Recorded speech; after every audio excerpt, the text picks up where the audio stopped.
Zee 24 तास एक पाऊल पुढे। बातमी अमरावतीमधून। अमरावतीच्या काकडा गावात 8वीत शिकणाऱ्या विद्यार्थिनीवर शेतात सामूहिक बलात्कार करण्यात आलाय।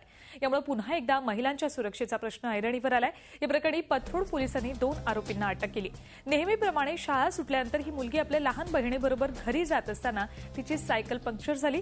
घरी पैसे आणण्यासाठी गेलेली ही मुलगी परत येत असताना रस्त्यातच 2 नराधमांनी तिला पकडून शेतात नेलं आणि रात्रभर तिच्यावर अत्याचार केले। पथरोड पोलिसांनी आरोपी सुधीर मोहोड आणि भीमराव दामले यांना अटक केली आहे।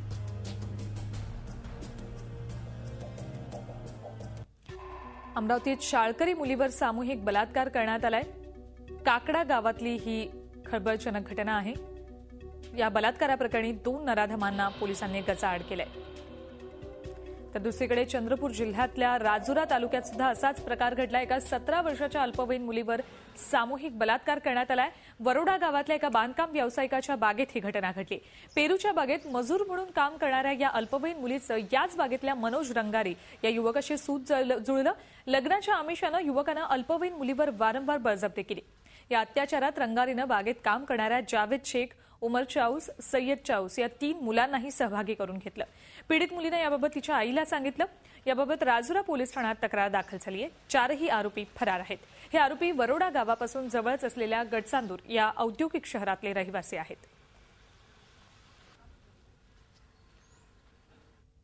झी 24 तास एक पाऊल पुढे।